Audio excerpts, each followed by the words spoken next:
comment, share and subscribe to. ایک بات کہتا ہوں سمجھے کہ آپ لوگوں کا تعلق دارالعلوم سے ہوا، یہاں آپ نے پڑھا ہے سمجھے. اس صدی میں مطلب کہ اس دور حاضر میں سمجھے اکابر دارالعلوم کا جو مسلک ہے سمجھے آپ، میں مطلب تقلیداً یہ بات نہیں کہہ رہا ہوں بلکہ بصیرت کے ساتھ یہ بات کہہ رہا ہوں، اور آپ بھی مطالعہ کریں سمجھے. تو قرآن، حدیث، صحابہ اور تابعین کے طریقے سے اقرب طریقہ یہی ہے. اقرب طریقہ کیا ہے؟ یہی ہے. اس کے علاوہ جتنے طریقے ہیں میں کسی کا نام نہیں لوں گا اس وقت سمجھے. وہ اکابر دیوبند کے طریقے سے کے مقابلے میں ابعد کیا ہے؟ ابعد ہے سمجھے. سب سے زیادہ اعتدال اسی مسلک میں ہے. کیا ہے؟ میں نے کہا کہ میں یہ بات تقلیداً نہیں کہتا کہ میں نے ان سے پڑھا ہوں، بلکہ میں نے مطالعہ کیا ہے. تمہارے ہاں غیر مقلدین ہیں، اسی طرح سے بریلوی طبقے کے لوگ ہیں، اسی طرح سے اہل حدیث ہیں، کیا ہے اہل قرآن ہیں سمجھے، اسی طرح سے جماعت اسلامی کے لوگ ہیں. ان کے مسلکوں کو پڑھو سمجھے، اور پھر علماء دیوبند کے مسلک کو پڑھو. جب ہم یہ کہتے ہیں کہ علماء دیوبند، تو سب تو جتنے فرقہ ہیں سب علماء دیوبند ہیں، یہ مطلب نہیں ہوتا سمجھے. دیکھو مسلک دارالعلوم کو منقح کرنے والے عام طور پر ایک سوال پیدا ہوتا ہے ذہنوں میں کہ سب لوگ تو اہل سنت والجماعت میں سے ہیں، تو یہ 1.5 اینچ کی مسجد آپ نے کیوں بنا لیا اپنی دیوبندی آپ کہنے لگے سمجھے. دیکھو ہندوستان میں جو اسلام آیا ہے سمجھے، ایک تو آیا ہے سمندری راستے سے. کیا ہے؟ سمندری راستے سے. لیکن اس راستے سے جو آیا تو اس میں فروغ نہیں ہوا سمجھے، وہ تاجروں کے ذریعے سے آیا. ایک اسلام جو داخل ہوا ہے وہ سندھ کے راستے سے، یہ فوجی طریقے سے درہ خیبر سے داخل ہوا. کیا ہے؟ اکثر یہ لوگ خراسان سے تعلق رکھتے ہیں اور خراسان کے میں فقہ حنفی تھا. تو اسلام جو یہاں آیا تو اس وقت سے لے کر کے انگریزوں کے دور تک یہ اہل سنت والجماعت اور فقہ حنفی کے مطابق کوئی اختلاف نہیں تھا. اب انگریزوں کے اس دور غلامی میں، کیا ہے دور غلامی میں، اسی اہل سنت والجماعت میں سے ایک طبقہ الگ ہوا. کیا ہے؟ الگ ہوا، اور اس نے اجماع کا انکار کر دیا، قیاس کا کیا ہے انکار کیا، تقلید کا کیا ہے انکار کیا سمجھے.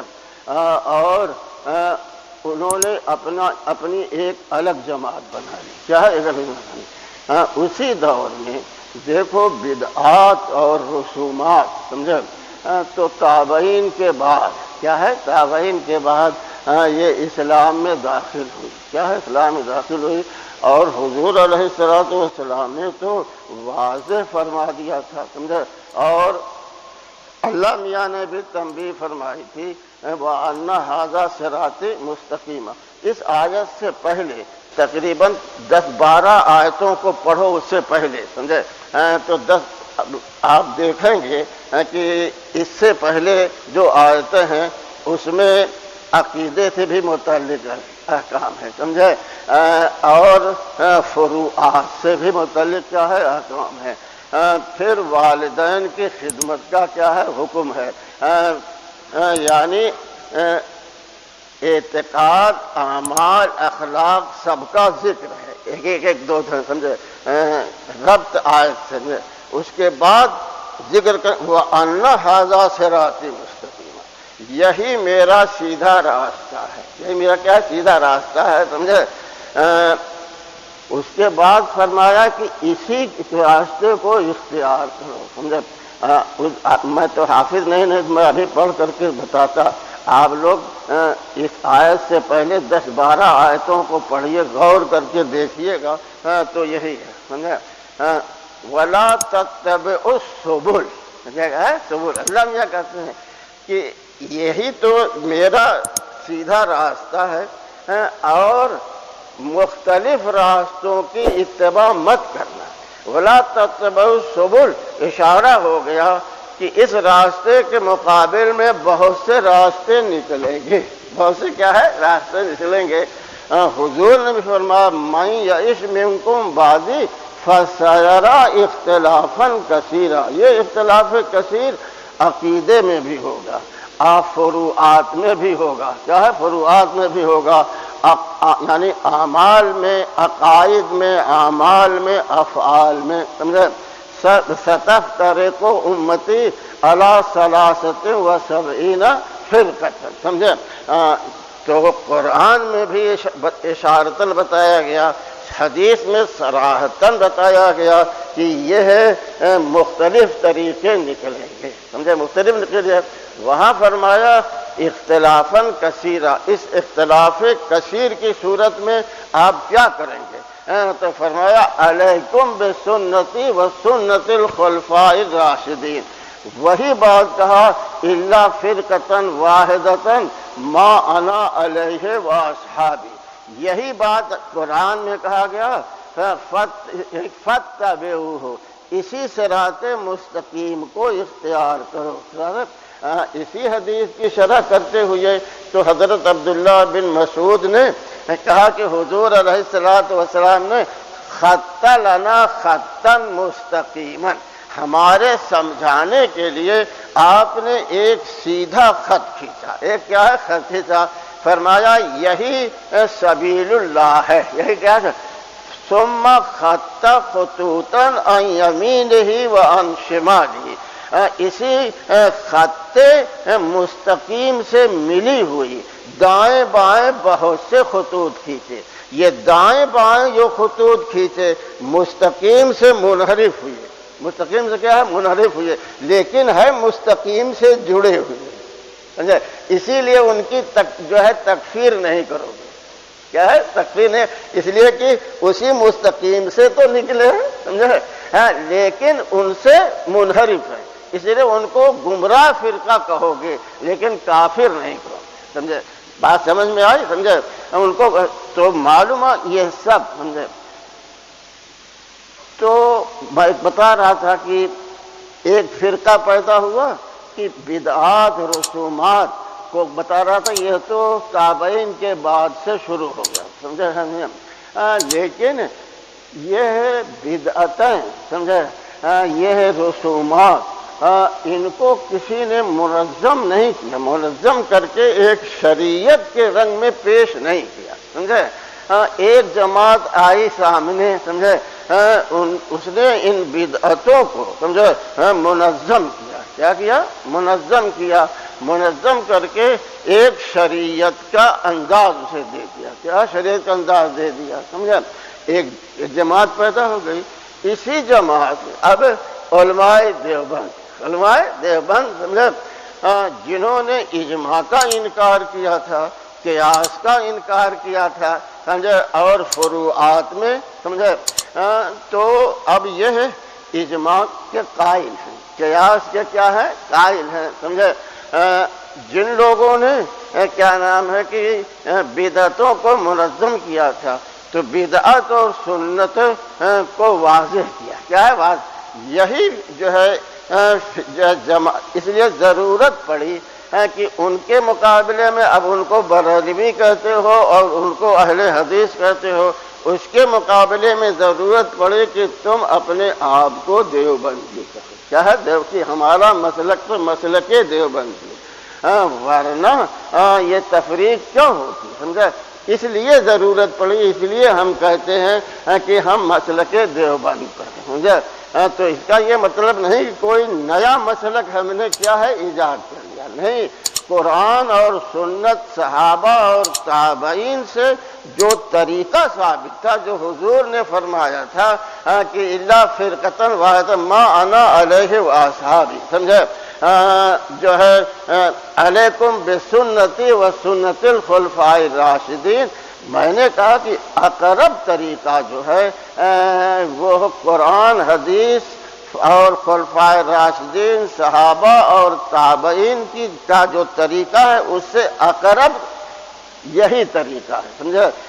تو میں یہ کہنا چاہتا تھا کہ آپ یہیں کے پڑھے ہوئے ہیں، تو آپ میدان میں جب جائیں گے تو یہ اس وقت جو جذبہ ہے وہ بات تو باقی نہیں رہتی، سمجھے۔ بہت سے لوگ اپنے عقیدے کو بدل دیتے ہیں، اپنے طریقے کو کیا ہے بدل کچھ میں نہیں کہتا کہ سب لوگ کیا نام ہے کہ جاہ پرست ہی ہوتے ہیں، سمجھے۔ آپ پڑھیں کتابوں میں بدعت کیسے پیدا ہوتی ہے، کیا ہے بدعت کیسے پیدا ہوتی ہے، سمجھے۔ تو میں نے کہا تھا کہ امام شاطبی کی کتاب الاعتصام بدعت کو سمجھنے کے لیے انہوں نے اس میں لکھا ہے کہ بدعت کے 3 اسباب ہیں، کیا ہے 3 سبب ہیں۔ ایک تو سبب ہے کم علمی، سمجھے۔ ایک آدمی کے پاس علم تو کم ہے لیکن اپنے کو سمجھتا ہے مجتہد، کیا ہے مجتہد، تو مجتہد کے درجے پر ہے نہیں مگر اجتہاد کرے گا۔ حدیث فرمایا گیا کہ جب علماء مر جائیں گے، جاہل بچیں گے، لوگ انہی کو اپنا سردار بنائیں گے، امام بنائیں گے، ان سے فتویٰ پوچھیں گے، ضلوا و اضلوا، یہ خود گمراہ ہیں اور دوسروں کو کیا کریں گے، گمراہ کریں گے۔ تو یہ خوش فہمی، مجتہد ہے نہیں، عالم ہے نہیں، اپنے کو عالم سمجھیں گے، فتوے دیں گے، یہیں سے بدعت پیدا ہوتی ہے۔ فرقہ ضالہ جتنے ہیں، آپ کیا نام ہے معتزلہ کا جو بانی ہے اس کے حالات پڑھیے، مرجیہ کا جو بانی ہے اس کے حالات پڑھیے، خوارج کے حالات پڑھیے، سب کے ہاں آپ پائیں گے علم کی کمی، کیونکہ کیا ہے علم کی کیا ہے کمی پائیں گے۔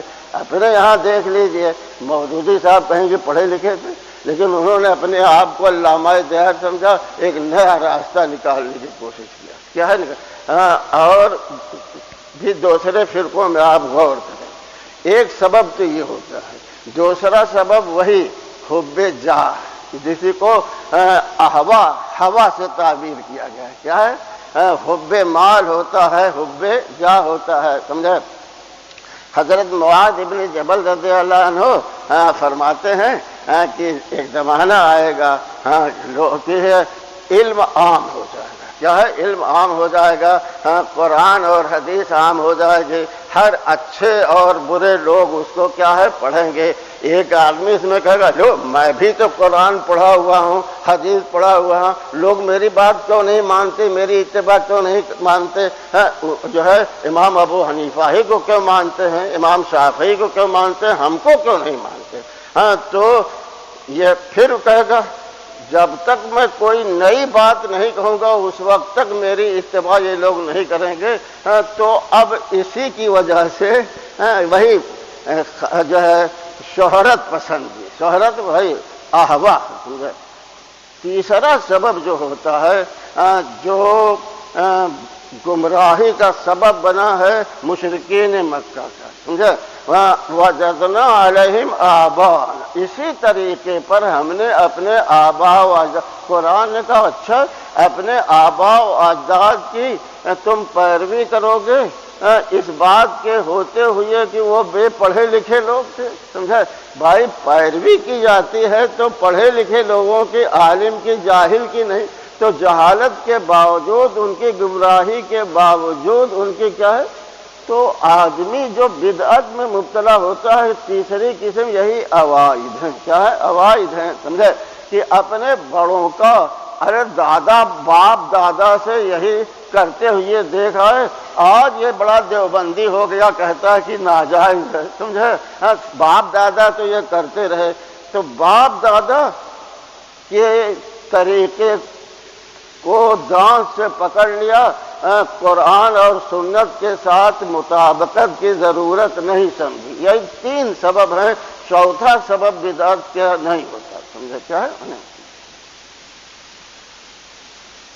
میں یہ کہنا چاہتا ہوں آپ سے، یہی میری نصیحت ہے کہ آپ اس طریقے کو مت چھوڑیے گا، سمجھے؟ جو ہے اور کوئی نیا طریقہ آئے آپ اس کو راجح سمجھیں تو اپنی کم علمی پر محمول کر لیں کہ بڑے لوگوں نے جو کہا، ہم سے بڑے عالم تھے، ہم سے زیادہ کیا ہے ہمارے کم علمی کی وجہ سے، یہ نہیں کہ ہم بھی تو دارالعلوم کے فارغ ہیں، ان سے کم ہیں، انہوں نے نہیں سمجھا، ہم سمجھ رہے ہیں یہ بات۔ تو اپنی کل علمی پر محمول کر لیجئے گا، یا کہیں ایسا نہ ہو کہ اندر سے یہ صوفیہ کے ہاں بھی سب سے آخر میں جو چیز دل سے نکلتی ہے وہ حب جاہ ہے اور حب مال ہے، سمجھے؟ بڑے بڑوں کو دیکھا مول صاحب پیری مریدی کرتے ہوئے حب جاہ میں مبتلا ہے۔ حب جاہ میں کیا ہے؟ مبتلا ہے، سمجھے؟ صوفیہ کہتے ہیں کہ سب سے آخر میں جو خرابی دل سے نکلتی ہے، کوشش کرتے کرتے کرتے وہ حب جاہ کی ہے۔ کیا ہے؟ حب مرتبے کی، سمجھے؟ تو کہیں ایسا نہ ہو کہ ایک نئی بات کو آپ ترجیح دے رہے ہوں، یہ حب جاہ حب شہرت کی بنیاد پر جو حضرت معاذ والا قول، سمجھے؟ کہ مجھ کو امام اسی وقت مانیں گے جب میں کوئی نئی بات کہوں، سمجھے؟ تو اور اس راستے کو اگر آپ بصیرت علی وجہ البصیرت نہیں، آپ کے اتنا مطالعہ نہیں ہے، تو ہم لوگوں کی تقلید ہی میں اس کو مان لیجئے، اسے چھوڑیے گا مت، سمجھے؟ کیا یہی طریقہ اقرب ہے۔ میں نہیں کہتا کہ یہی جو ہے اقرب، ہاں وہ بھی ہے، سمجھے؟ جب وہ مسلمان ہیں لیکن بدعتی ہیں، سمجھے؟ حضرت شاہ عبد الغنی صاحب رحمۃ اللہ علیہ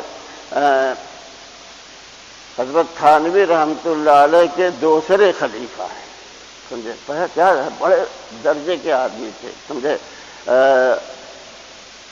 ان سے کئی مرتبہ یہ کہتے ہوئے سنا کہ بھائی دیکھو، جنت میں تو وہ بھی جائیں گے کسی نہ کسی دن، سمجھے؟ لیکن فرق یہ ہے، ہم لوگ جیسے ناک پکڑو سیدھے سے اور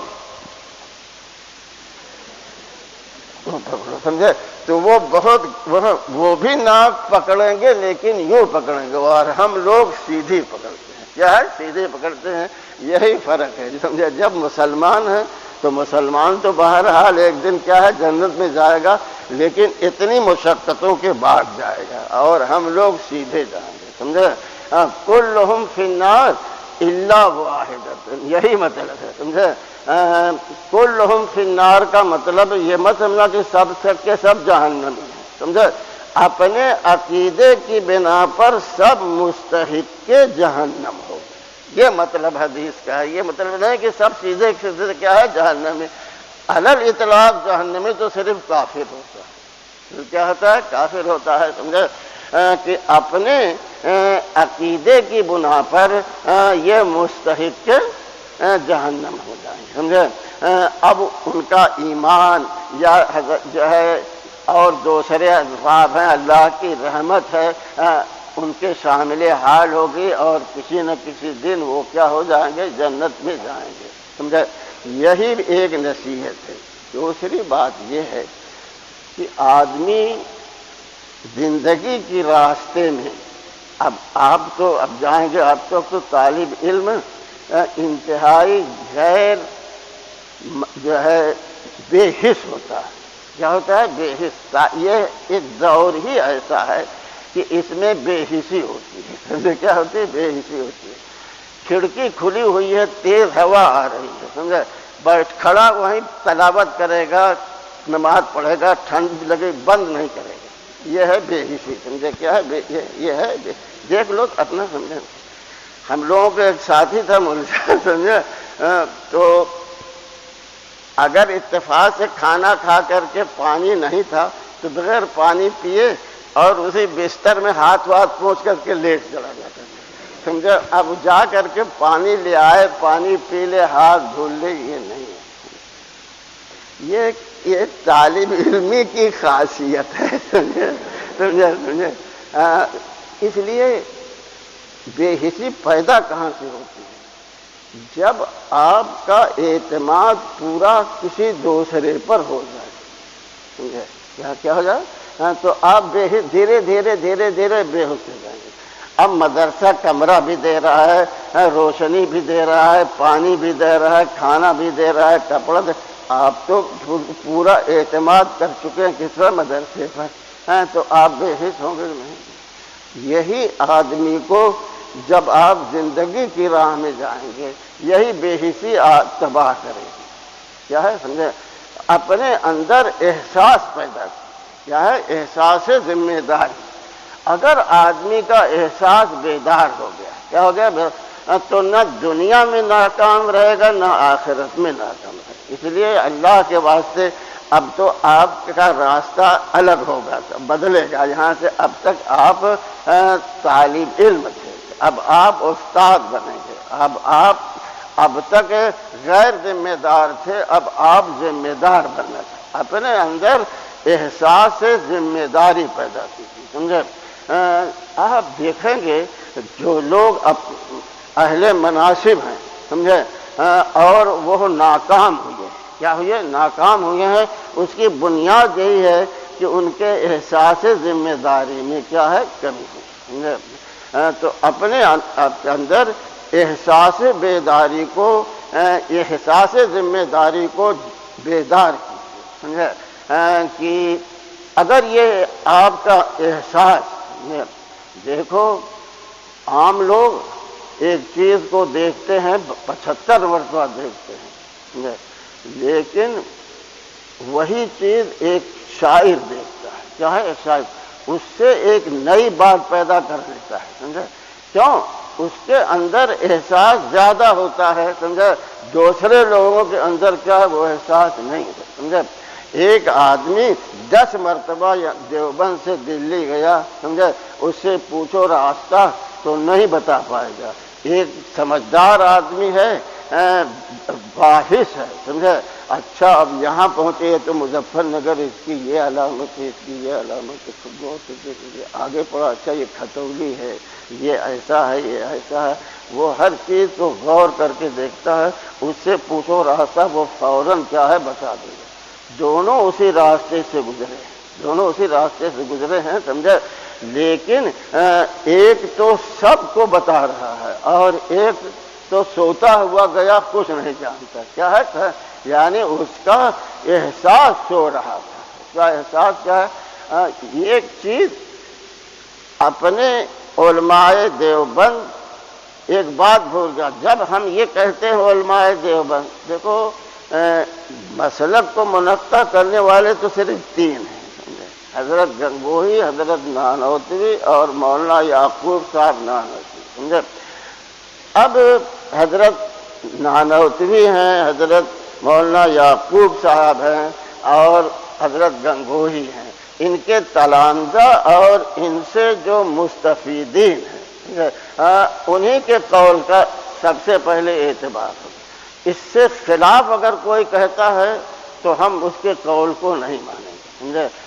یہی حضرات ہیں، سمجھے؟ انہی کے ذریعے تو انہوں نے منقطع کیا اور پوری دنیا میں اس کو جاری کرنے والے یہ انہی کے مستفیدین اور انہی کے کیا ہے؟ انہی کا قول ہمارے لیے